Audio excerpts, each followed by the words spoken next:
बनटाकळी इथे घडली आणि अशोक कानकाटे आणि संगीता पक्षाशी चर्चा चालू आहे, त्यामुळे 2 दिवस लागेल. सांगलीबाबत आज काही चर्चा झाली का? सांगलीबाबत सांगली मुद्दा महत्त्वाचा आहे नाना. सांगली नागपूर हा 2 हे सांगत आहे आम्ही की अजून या विषयावरची चर्चा सुरू आहे.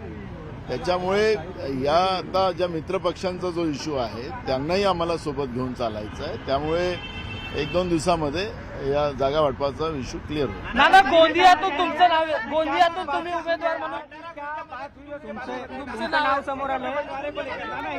बरोबर आहे की आता जे काही तुमच्या टीव्हीवर आम्ही पाहतोय त्या आधारावर पण जेव्हा अंतिम यादी पक्षांकडून जाहीर केली जाईल त्यावेळेसच आपल्याला या विषयावरची मी आपल्याला मत मांडेल. पण आता अंतिम यादी जेव्हा येईल पुढं त्यावेळेस आपल्याला उमेदवार कोण कोण आहेत ते कळेल. पण तुम्हाला जायची इच्छा आहे का दिल्लीत?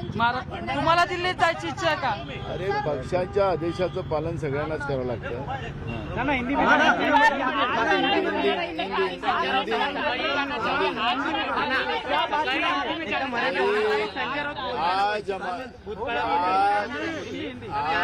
आज हमारी जो बातें हुई उसमें हमारे जो जितने मित्र पक्ष है उनसे भी हम लोगों ने बात की है और उनके साथ बात करके 1-2 दिन में हम लोग हमारी फाइनल लिस्ट हमारे महाविकास आघाड़ी की हम जाहिर करें.